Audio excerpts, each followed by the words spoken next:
Hey guys, tonight we slip quietly into ancient Egypt, where the desert meets the green ribbon of the Nile. Picture the river at dawn, wide and calm, a mirror that catches the first streaks of pink light while ibis birds flap lazily above. The air is still cool, though you already sense the day will bring heat heavy enough to flatten you if you're not used to it. In fact, you probably wouldn't survive the first week here without some serious acclimation, and that's before the local mosquitoes even get a taste of you. So before you get comfortable, take a moment to like the video and subscribe, but only if you genuinely enjoy what I do here. And if you're watching, go ahead and let me know your location and the local time down in the comments. I always love seeing where in the world you're tuning in from. Now dim the lights, maybe turn on a fan for that soft background hum, and let's ease into tonight's journey together. You wake on a reed mat, the smell of smoke from last night's small cooking fire still faint on your clothes. The clay walls of your mud brick house are warm to the touch even at sunrise, already storing up the heat of the day like a patient oven. Somewhere nearby, a rooster you don't own insists on becoming everyone's alarm clock. Chickens, by the way, were latecomers to Egypt, but in this imagined morning, one struts past anyway because historical timelines don't always match what you picture. And historians still argue whether domestic fowl were introduced here around the New Kingdom or much later. Stepping outside, you hear the village beginning to stir. The Nile gleams just beyond the fields, the lifeline of everything around you. Without the river's flood, the soil would be dust and stone. With it, the land transforms into ribbons of green so intense they look like they've been painted on by hand. Mainstream history tells us that the flooding was fairly predictable, enough that entire calendars were built around it. Farmers prayed for a good flood, not too shallow, not too high, like Goldilocks with water levels. As you trudge toward the riverbank, the ground feels soft under your feet, still damp from irrigation channels cut by hand. Water buffaloes stand in the shallows flicking their tails, looking unimpressed with human industry. Somewhere a boy is already singing to himself as he drives a small herd of goats toward a patch of grass.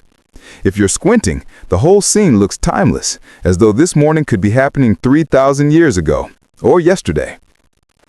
You lean down, scoop up a handful of Nile water and watch it drip back through your fingers. It's murkier than you expected. Even in antiquity, Egyptians worried about water quality. Papyrus scrolls mention boiling and straining methods, though whether they worked effectively is still debated. One quirky tidbit, some texts recommend using crushed barley seeds to purify water, which sounds suspiciously like an excuse to brew more beer, but maybe that was just multitasking. The sun pushes higher, lighting the tops of palm trees until they glow like fiery spears.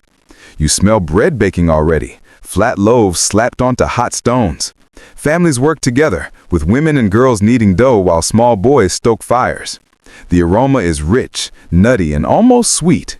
You can't help but feel a pang of hunger, though you remember that breakfast comes later. First, there are morning chores, and no, nobody has invented coffee yet, so you'll have to get through this on sheer Nile-side determination. Your neighbor waves as he passes, carrying a basket of fish strung together like a wriggling necklace. Fishing was one of the earliest Nile traditions, though the methods varied: nets, hooks, even harpoons for bigger catches. Some scholars say certain fish species were taboo to eat depending on the region. Imagine refusing a perfectly good tilapia because the local temple frowned upon it. Historians still argue whether those taboos were strictly enforced or just loosely observed. A small child runs past you barefoot, giggling, and tosses a mud ball that misses your head by inches. You realize sandals would have been a good idea, but shoes were optional luxuries for most villagers. The ground is uneven but soft, warm already. You hear the bray of a donkey, see its long ears twitch, and realize just how central these animals were. Donkeys hauled water jars, carried crops, and stubbornly resisted orders, pretty much the same as they do today. As the day begins, you sense the rhythm of life falling into place. Chores, meals, prayers, gossip, and endless work tied to the land. It's not glamorous, not filled with golden treasures or dramatic hieroglyphic epics, but it's life as most Egyptians knew it. Simple, repetitive, sometimes backbreaking, and yet strangely soothing, because everything has its cycle, as reliable as the river itself. You take one last look at the shimmering Nile. It seems calm now, but you know its mood shift. gentle floods, violent surges, and years of drought that could make entire villages vanish.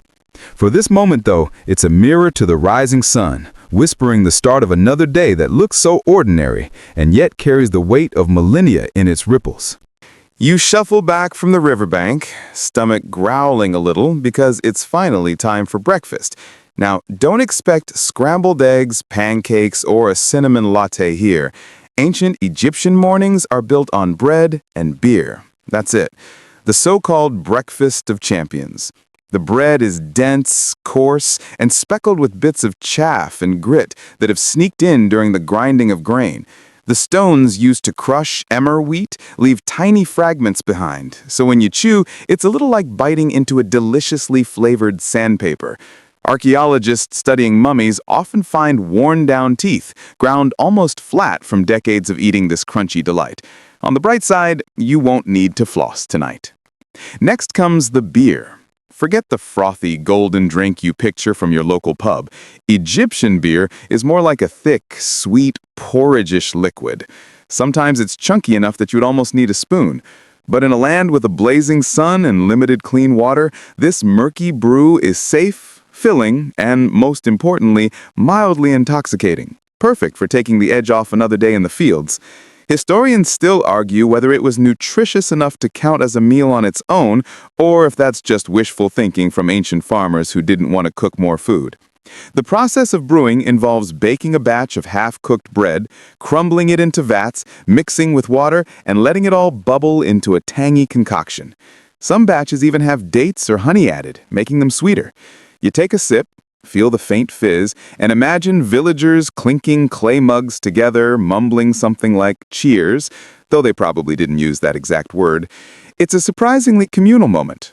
As you sit cross-legged with a group, tearing hunks of bread and dipping them in a smear of beans or onions, you notice how central food is to daily rituals. Sharing is survival. Without the collective storage of grain in silos, carefully counted and taxed, of course, famine would strike far more often. One mainstream fact you might not realize, bakers often work directly for temples or estates, their production tied to religious offerings as much as to family tables. And yet, quirks abound. Records mention workers being paid in bread and beer rations. Imagine doing a full day of stone hauling and getting handed 5 loaves and 2 jugs at the end. Forget direct deposits or checks. Your paycheck is literally dinner. Sometimes the beer allotment was so generous, you wonder how anyone got anything done. Maybe that explains the occasional wobbly hieroglyph line carved on a tomb wall. There's also the matter of onions.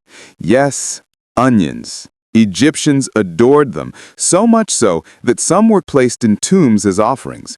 You chew into one now, sharp and spicy, your eyes watering.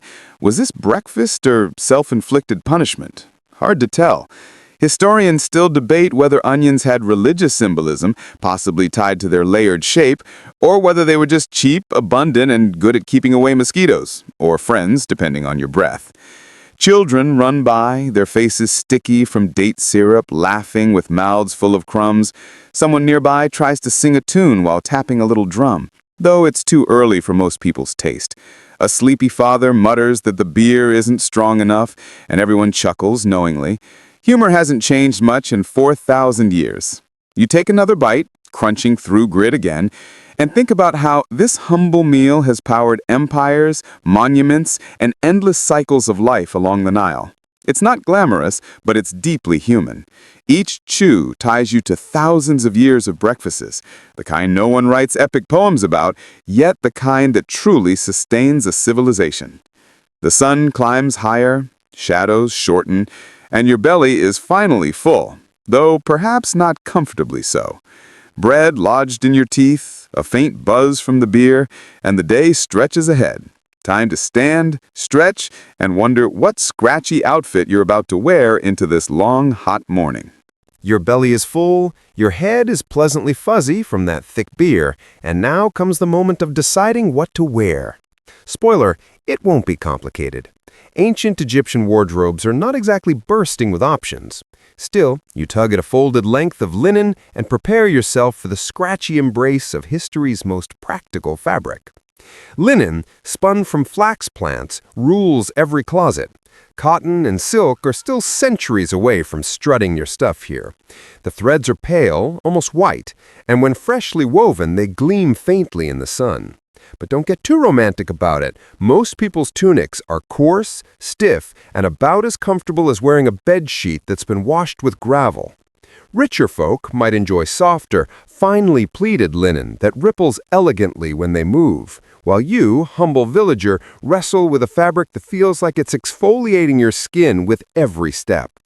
The mainstream fact is that Egyptians wore linen not only because it kept them cool, but also because they believed wool was ritually unclean. Wool might keep you warm, but in this climate, it just wasn't worth the sweat. So you wrap the garment around you, tie it with a simple belt, and try not to scratch. Historians still argue whether everyone pleated their clothes at home or if that delicate accordion style was reserved for the upper classes with servants who had the patience of saints. And here comes the fun part: accessories. You don't leave the house without a charm or two because protection from bad luck is always in fashion. Maybe you slip on an amulet in the shape of the Eye of Horus, a tiny phaon bead strung on cord, believed to ward off illness and envy. Or perhaps a scarab beetle, carved from green stone, because who doesn't want a good luck bug hanging around their neck? Some folks even carried little figures of Bes, the short, squat, grinning household god, who was basically the ancient Egyptian version of a protective garden gnome. Quirky, yes, but effective, or at least reassuring.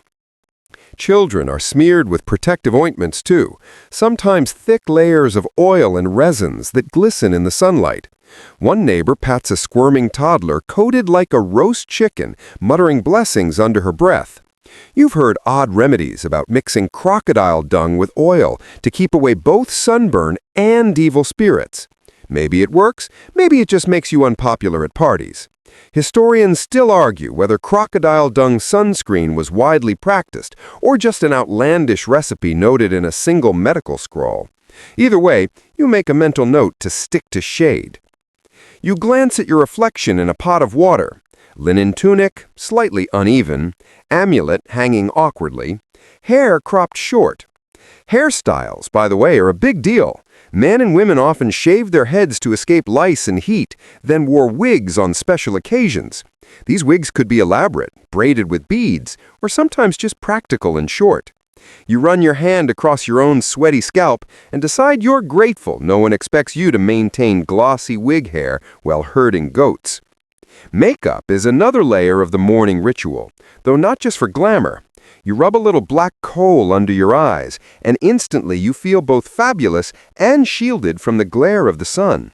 Scientists have found that the lead-based compounds in Egyptian cosmetics may have helped prevent eye infections too. So yes, your eyeliner is medicinal.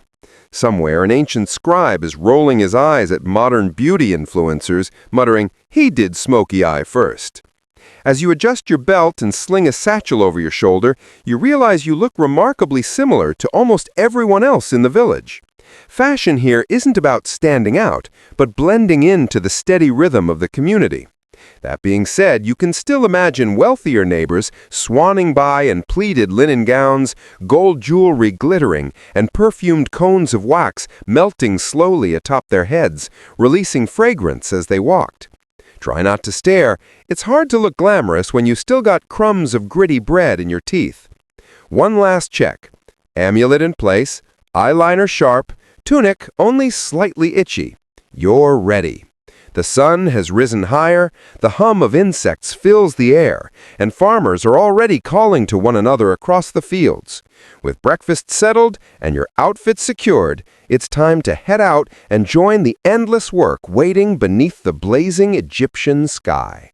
By the time you peel yourself away from the heat of the fields, your skin feels tight from the sun, and you're grateful for the sudden coolness that comes when you step under the massive stone shadows of a temple. The shift is instant. Outside, brightness and sweat. Inside, gloom and a hush so heavy you almost feel guilty for breathing too loudly. The temple smells of resin and smoke. Incense burns in shallow bowls, tendrils of fragrant haze curling upward and clinging to the painted walls. The air is thick, perfumed, and a little dizzying after hours of dust and grain. You cough lightly, earning a glare from a priest who clearly thinks your lungs should be more respectful. Mainstream fact: Egyptian temples weren't simply places of prayer for everyone. They were the domain of priests, administrators, and the gods themselves. Ordinary villagers rarely entered the sacred inner rooms. They lingered in outer courts, bringing offerings of food, beer, or flowers. The idea of personal worship wasn't really the point here.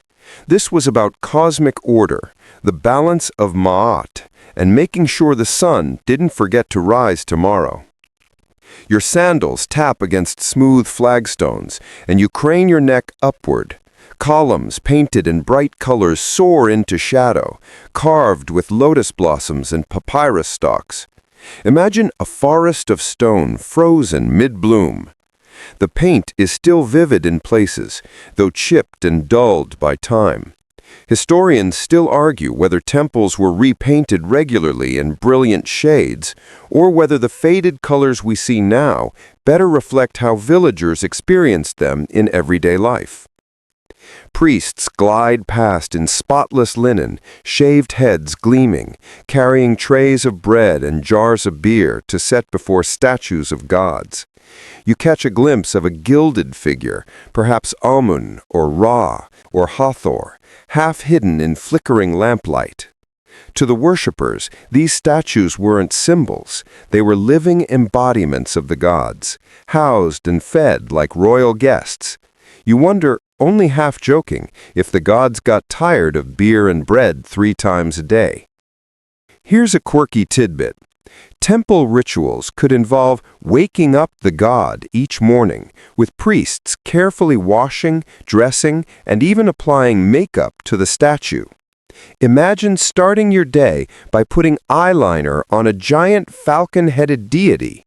It sounds absurd, but to the Egyptians, it was as serious as feeding your family. It kept the world turning. The chanting begins, low and rhythmic, echoing through the stone halls. Drums beat softly, a deep pulse you feel in your chest more than you hear with your ears. The words are in ancient hymns, praising the gods, promising devotion. You don't catch the details, but you don't need to. The cadence itself is lulling. Combined with the thick incense and cool shadows, you could almost fall asleep standing there. A draft of cooler air slides through the temple doorway, carrying faint street sounds back inside, the bray of a donkey, the squabble of children. It feels strange to remember the noisy, messy village life just outside, while standing here among solemn chants and glowing statues. 2 worlds side by side, one dust, sweat, and onions, the other smoke, silence, and shimmering gods. You linger a while longer, watching the dance of light and shadow on painted stone. Your eyelids grow heavy, lulled by the rhythm of the chants. But eventually, you step back out into the blazing sun, eyes watering at the sudden glare. The Nile gleams once more in the distance, and a barge is gliding lazily along the water, reed bundles stacked high on its deck. The temple's shadows fade behind you, but their coolness clings like a faint perfume, a reminder of gods who must be constantly appeased so ordinary mortals like you can keep trudging through another day. The sun blazes overhead, and stepping back into its glare feels like walking into an oven. You squint toward the Nile, where barges drift slowly downstream, sails puffing with the faint breeze. The river is no longer just scenery, it's the highway of Egypt, carrying grain, stone, people, and gossip from village to village. You head closer, drawn to the steady creak of wood against current. The first thing you notice is the boats themselves. Made of planks lashed together, sealed with pitch and stuffed with reeds, they look fragile, almost flimsy, but they float with surprising confidence. The sails are square, made of linen that catches the sun until it glows like parchment. Crewmen pull ropes, their muscles taut, while others steer with long oars. The Nile is so calm compared to an ocean that most boats don't need to be massive. Yet somehow these vessels carried blocks of stone for temples and pyramids. Mainstream fact, even the colossal obelisks weighing hundreds of tons were floated downriver on specially designed barges. Picture that. Your morning commute includes a skyscraper lying sideways. You step onto a smaller merchant barge and find yourself surrounded by bundles of reeds, jars of fish sealed with mud, and baskets of figs so ripe their sweet smell overwhelms the air. A trader grins, offering you a taste of dried dates, sticky and chewy, while another boasts about her basket of onions as if it were treasure. Commerce here is loud but oddly friendly, full of exaggerated claims and cheerful bartering. One quirky tidbit, Egyptians sometimes transported live birds in wicker cages stacked high on boats, their squawking echoing across the water. You can imagine the chaos, hundreds of honking geese crammed together, flapping wings while sailors shout over the noise. Historians still argue whether these river convoys were carefully scheduled under state control, or more like a free-for-all where private traders just shouted until someone listened. Either way, you're grateful you only have to ride along, not manage the inventory. The river air is different from the fields, cooler, carrying hints of water lilies and damp reeds. You lean against the rail, feeling the gentle sway as the boat cuts through the current. Fish leap occasionally, flashing silver, and a fisherman casts to net with a practice flick. His children splash nearby, laughing as they try to scoop up minnows with their hands. You almost forget the heat beating down, soothed by the rocking rhythm of the boat. On the opposite bank, you spot another barge passing, this one painted with bright red stripes. Its deck is crowded with pottery jars, and a group of musicians strum lyres and beat hand drums. Music on the Nile. It's part entertainment, part advertisement. Why not lure customers with a catchy tune? You half expect one of them to break into an ancient jingle for onions, but mercifully they don't. The boat glides past fields dotted with workers, then by clusters of papyrus reeds so thick they form floating islands. Birds nest among them, storks lifting off with heavy flaps of their wings. The river is alive, a constant hum of movement and sound, so different from the still sanctity of the temple. This is Egypt's bloodstream, carrying everything that sustains daily life. As you drift, your mind wanders to the bigger picture. The Nile doesn't just connect villages, it binds the whole kingdom. Pharaohs relied on this watery road to project power, to collect taxes, to feed armies. Without the river, there is no Egypt, only scattered desert settlements lost to the sands. You run your fingers along the warm wood of the boat, aware that every plank, every rope, every oar is part of a system that has lasted thousands of years. The boat pulls into a small dock, and you step on sun-bleached planks, ears ringing slightly from the shift in sound. Behind you, the crew calls out as they unload goods, fish for figs, reeds for pottery, onions for dates. The bartering begins again, loud and spirited, echoing across the water. You smile, realizing the Nile isn't just a river, it's a floating marketplace, a stage, a lifeline. And for the moment, you're part of its endless current. You step into the rising heat, linen rustling as your sandals, if you're lucky enough to own them, scuff the packed earth. The path winds past low mud brick homes, each with clay jars stacked outside, and then opens onto the wide, dazzling spread of farmland. The Nile's gift lies before you, flat and fertile, a green carpet stitched with channels of irrigation water. This is where most Egyptians spend their waking hours, bent, sunburnt, and patient, coaxing crops from the soil. A farmer waves you over, gesturing toward a pair of oxen tethered to a wooden plow. The animals grunt and shuffle, their hooves sinking into damp ground as the blade cuts a shallow trench. It's not glamorous, but it works. And it's one of those mainstream facts. Egyptian agriculture was so efficient that it produced enough surplus grain to feed laborers, priests, and even entire armies. Without these endless hours in the fields, there would be no pyramids, no temples, no golden treasures. Just a lot of very hungry people staring at an empty horizon. The sun climbs quickly, harsh and unrelenting, reflecting off the wet soil until it feels like you're standing inside a baking oven. Sweat trickles down your temple, and you think longingly of shade. Workers sing as they labor, a rhythmic chant meant to synchronize movements. Their voices rise and fall like the river itself, steady and hypnotic. You try humming along, but you're off beat. Your contribution earns you a few amused side eyes. Children dart between rows, chasing after frogs startled from their hiding spots. One boy shows you a small net woven from reeds, proudly declaring he'll catch fish for supper. You nod, though secretly you're wondering if you'd rather stick to bread. Frogs, fish, grain, it's all tied to the river, and the rhythm of flood and harvest keeps everyone's lives locked in its tide.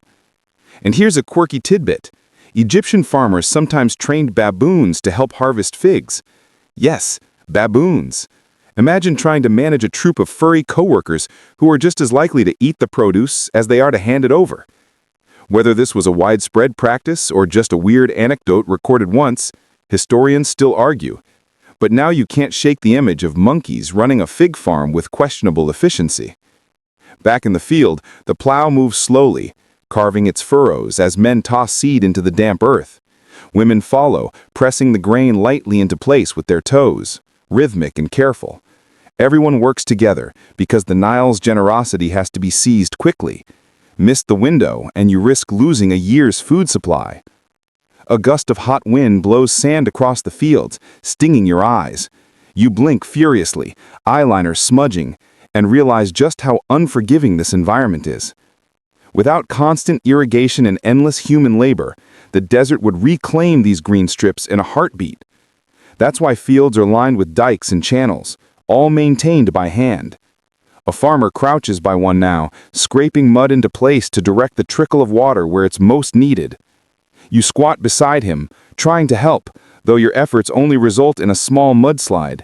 He laughs kindly, shakes his head, and shoos you back before you ruin the whole system. Overhead, a flock of geese honks noisily, circling before landing near the riverbank. Egyptians domesticated geese long before chickens became common here.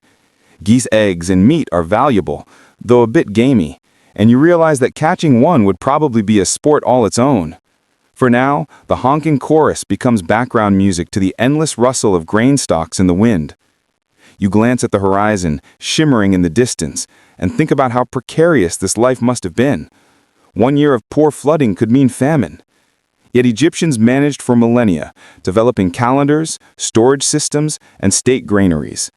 Historians still argue whether ordinary villagers truly trusted the pharaoh to intercede with the gods for good floods, or if most people simply relied on their own stubborn luck. Either way, you keep your head down, push through the heat, and pretend you're used to it. Your back aches just from watching. You rub your shoulders, realizing you haven't even done the hard work yet. But that's the point. Daily labor here isn't glamorous or epic. It's repetitive, sweaty, and necessary. And yet there's a strange calm in it, a rhythm that lulls your thoughts, like the soft buzz of insects or the low chant of workers in the sun. The day stretches long, the Nile gleams, and you feel both exhausted and strangely soothed. Farming here is less about glory and more about survival. But it's survival that builds everything else: temples, palaces, even the history we're quietly wandering through right now.